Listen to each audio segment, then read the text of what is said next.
고백합니다. 오늘은 참으로 좋은 날입니다. 우리 모두에게 좋은 일이 일어납니다. 오늘은 사무엘하 15장 30절 이하의 말씀을 가지고 다윗의 피신과 압살롬의 입성에 대해서 우리가 말씀을 공부하겠습니다. 지난 시간에 이어서 다윗이 피난 가는 장면이 계속 나옵니다. 먼저 고난 중에 피난 가면서 기도한 다윗의 모습이 30절 31절입니다. 다 같이 보겠습니다. 다윗이 감난산길로 올라갈 때에 그의 머리를 그가 가리고 맨발로 울며 가고 그와 함께 가는 모든 백성들도 각각 자기의 머리를 가리고 울며 올라가니라. 어떤 사람이 다윗에게 알리되 압살롬과 함께 모반한 자들 가운데 아히도벨이 있나이다 하니 다윗이 이르되 야여 원하옵건대 아히도벨의 모략을 어리석게 하옵소서 하니라. 천하의 다윗 왕이 맨발로 피난길을 갑니다. 울며 갑니다. 하나님께서 낮추실 때는 가장 낮은 자리까지 낮추시는 것입니다. 가장 낮아졌을 때 우리는 주님만 바라보고 주님만 의지하고 엎드려 기도하며 주의 도우심을 간구해야 됩니다. 다윗이 맨발로 피난가면서 하나님께 기도합니다. 아히도벨이 배신하여 압살롬에게 갔는데 그의 아이디어들이 다 잘못되게 하여 주옵소서, 어리석게 되게 하여 주옵소서 기도합니다. 고난의 때 우리의 유일한 도움은 하나님 한 분밖에 없습니다. 그런데 그 다음 장면을 보면 다윗을 도운 후세가 나옵니다. 32절로 37절인데요 제가 한 절 읽고 한 절 읽고 교독을 합니다. 다윗이 하나님을 경배하는 마루턱에 이를 때 아렉 사람 후세가 옷을 찢고 흙을 머리에 덮어쓰고 다윗을 맞으러 온지라. 다윗이 그에게 이르되 내가 만일 나와 함께 나아가면 내가 누를 끼치리라. 그러나 내가 만일 성읍으로 돌아가서 압살롬에게 말하기를 왕이여 내가 왕의 종이니이다. 전에는 내가 왕의 아버지의 종이었더니 이제는 내가 왕의 종이니이다 하면 내가 나를 위하여 아히도벨의 모략을 패하게 하리라. 사독과 아비아달 두 제사장이 너와 함께 거기 있지 아니하냐? 내가 왕의 궁중에서 무엇을 듣든지 사독과 아비아달 두 제사장에게 알리라. 그들의 두 아들 곧 사독의 아히마스와 아비아달의 요나단이 그들과 함께 거기 있으니 너희가 듣는 모든 것을 그들 편에 내게 소식을 알릴지니라 하는지라. 다윗의 친구 후세가 곧 성읍으로 들어가고 압살롬도 예루살렘으로 들어갔더라. 다윗을 돕는 아히도벨과 후세는 다 군사 전략가입니다. 군대로 말하면 작전 참모입니다. 그래서 아주 지혜가 뛰어난 사람들이었습니다. 그런데 한 사람은 배신해서 반역자의 무리에 서고 이 후세는 다윗 왕 편에 서서 다윗을 위하여 충성을 맹세합니다. 그런데 다윗이 그에게 임무를 맡깁니다. 너는 압살롬에게 가서 충성한다고 하고 거기에 되어지는 일을 다 나에게 알리고 그 아히도벨에 내는 그러한 모든 모략을 무기력하게 만들라. 사실 이것은 그에게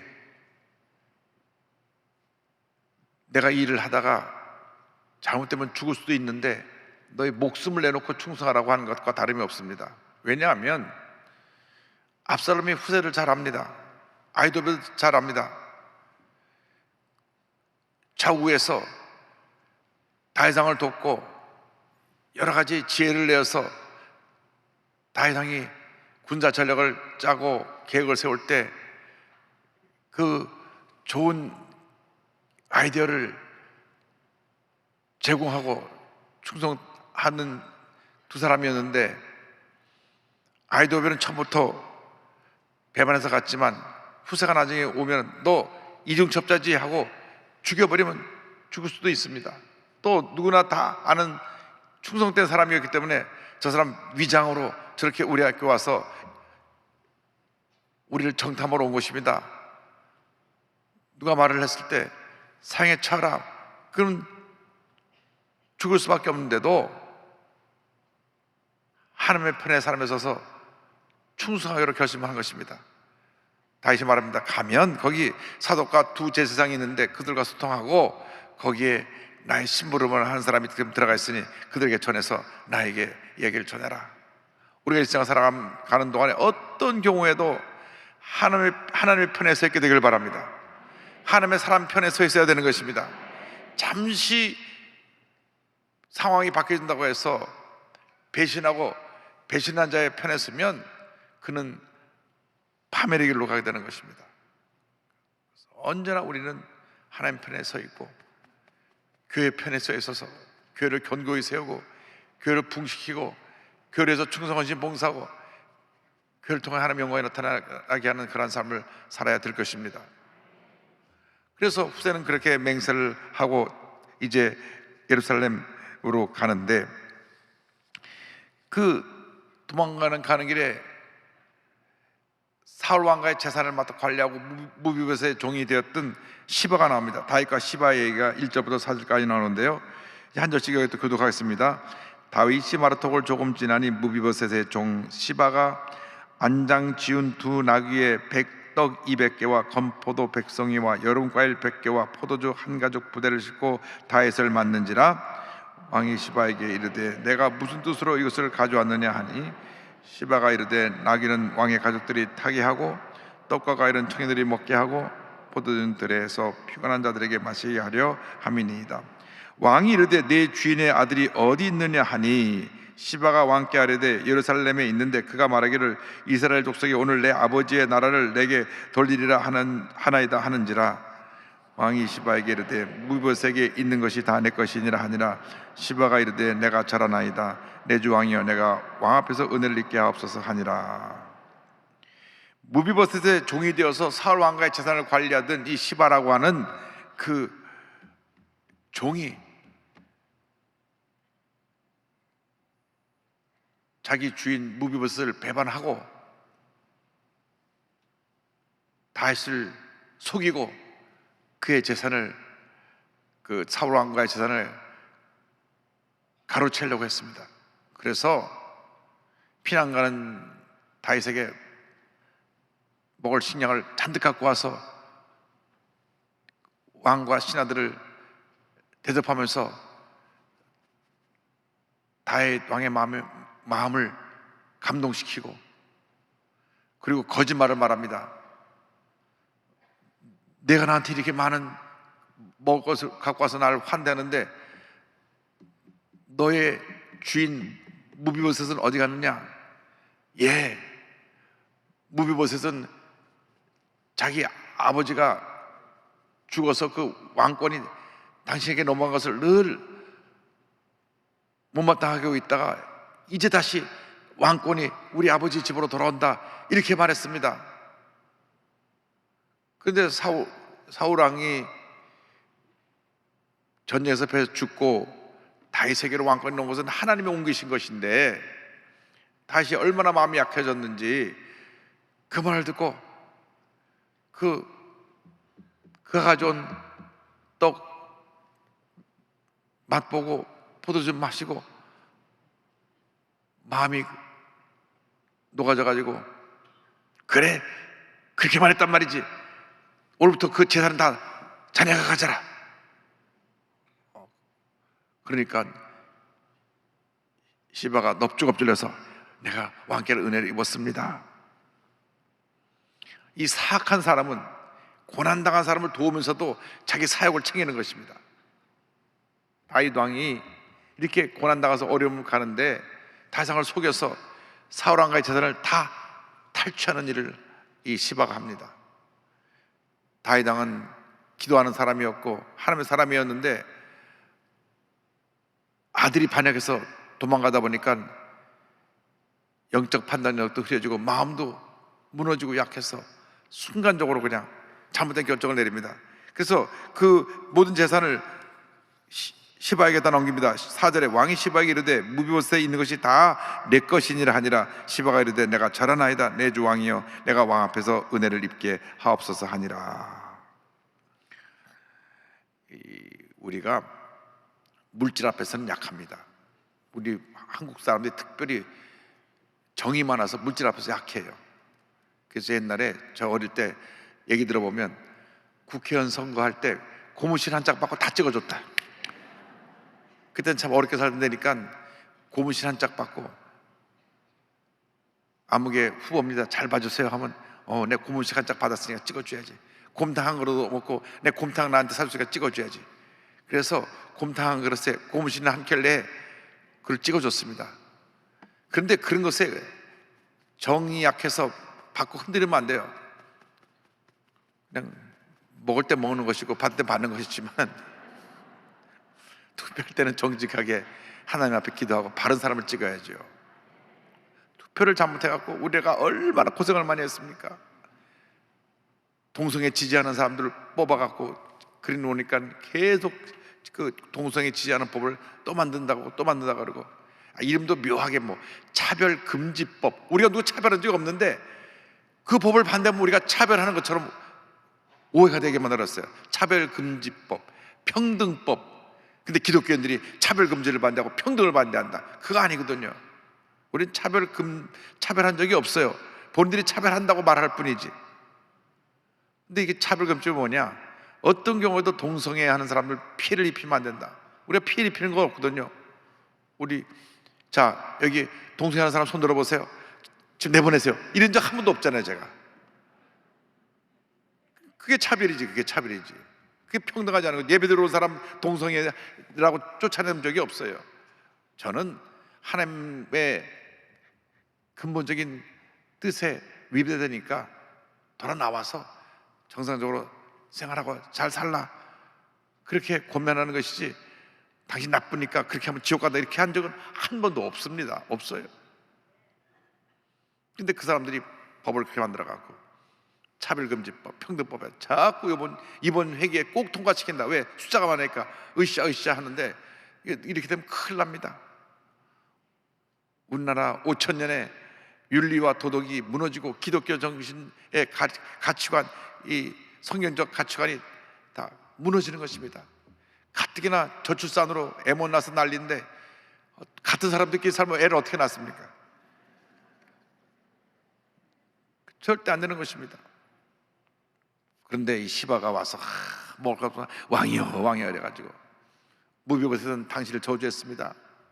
왕이 흔들려가지고 사울 왕과 같이 다 너희 것이다. 거기다 또 엎친다 전격으로 다윗을 사울 왕과 같은 베냐민 집에 있는 시므이라는 사람이 저주하면서 따라옵니다. 시므의 저주가 5절 이하에 나옵니다. 5절부터 한 절씩 또 교독합니다. 다윗 왕이 바후림의 이름에 거기서 사울의 친족한 사람이 나오니 게라의 아들이요 이름은 시므이라. 그가 나오면서 계속하여 저주하고 또 다윗과 다윗 왕의 모든 신하들을 향하여 돌을 던지니 그때 모든 백성과 용사들은 다 왕의 좌우에 있었더라. 시므이가 저주하는 가운데 이와 같이 말하니라. 피를 흘린 자여 사악한 자여 가거라. 사울의 족속의 모든 피를 야훼께서 내게로 돌리셨다. 그를 이어서 내가 왕이 되었으니 야훼께서 나라를 내 아들 압살롬의 손에 넘기셨다. 보라, 너는 피를 흘린 자이므로 화를 자초하였느니라 하는지라.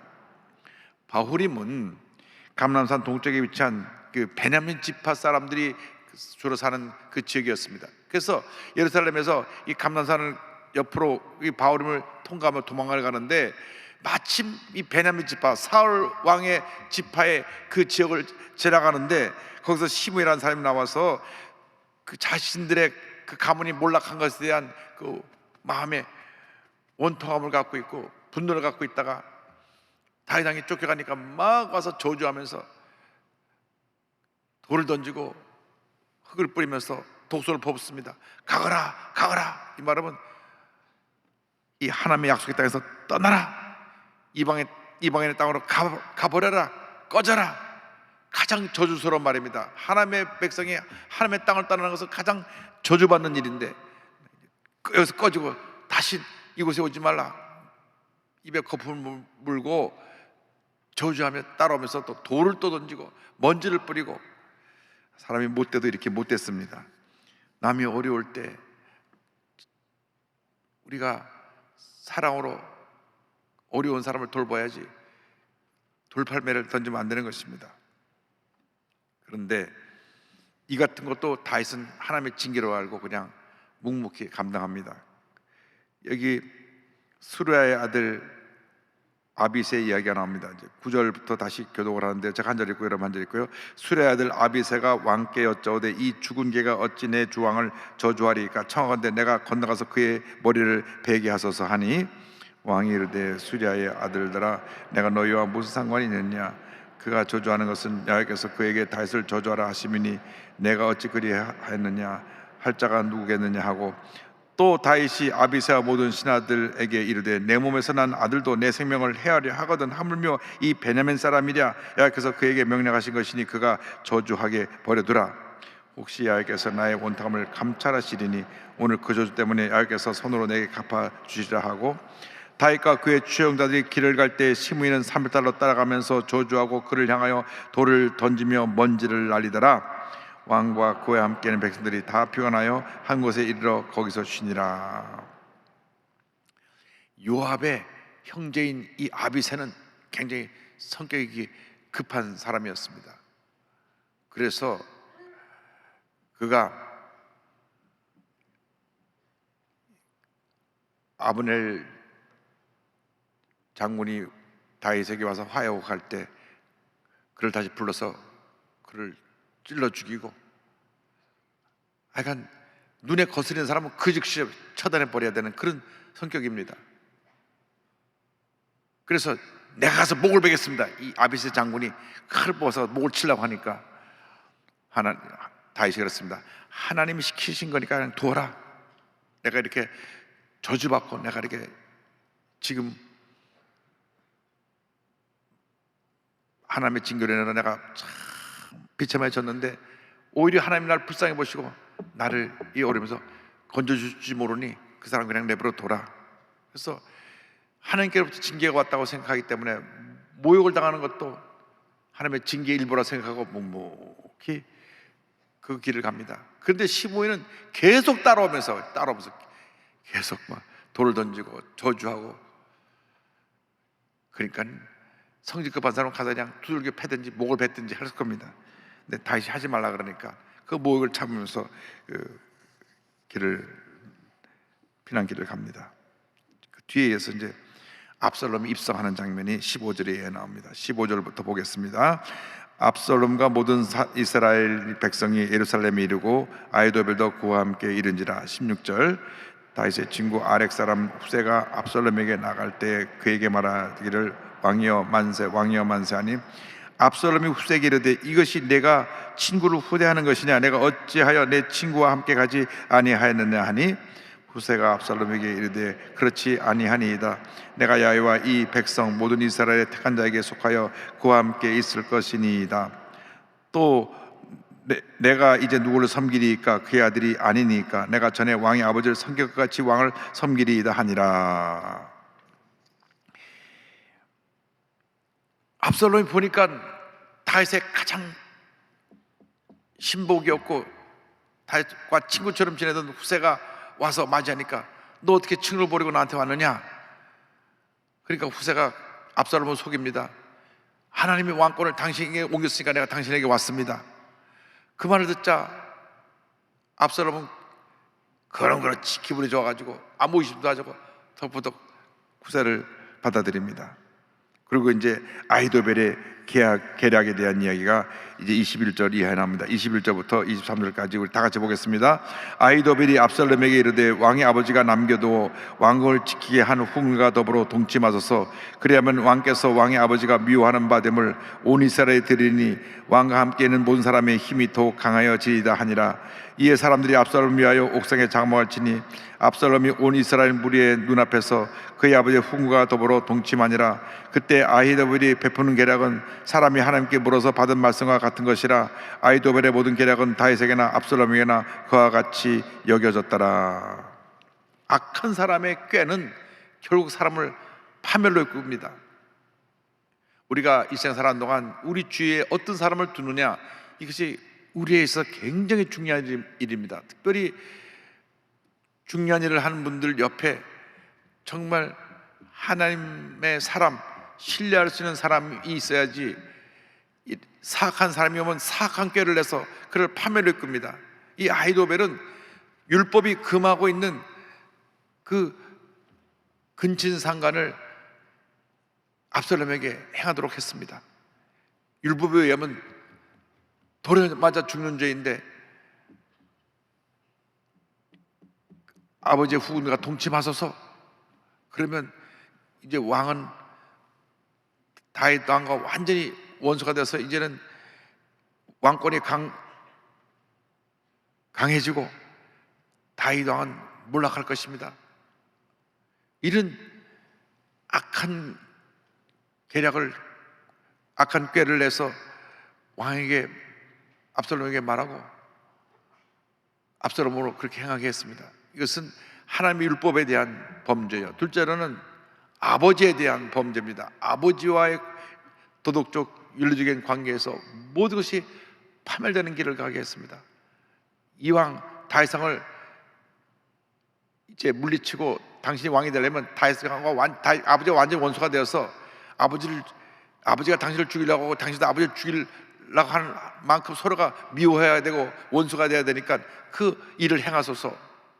근데 문제는 압살롬입니다. 압살롬이 얼마나 교만해졌는지 그 말을 했을 때 한 번은 생각해 봐야 됩니다. 과연 그러면 하나님 기뻐하실까? 그에게는 하나님도 없고 아무것도 없습니다. 교만해지면 모든 판단이 흐려지는 것입니다. 그래서 잘 되는 사람이 제일 주의해야 될 것이 아첨하는 사람들, 옆에서 박수 치는 사람들, 용비어천가 하는 사람 있어요. 용비어천가.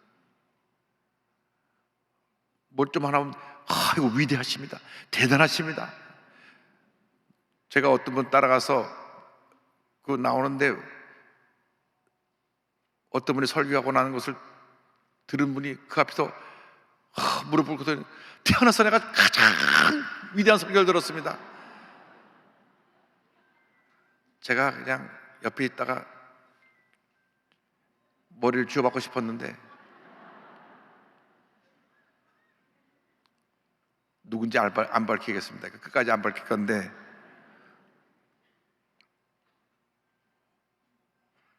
원로 목사님 그때 한참 건강하게 사역하실 텐데 원로부 목사님보다 설교 100배로 더 잘합니다. 난 100분의 1도 못하는 것 같은데 100배도 더 잘합니다.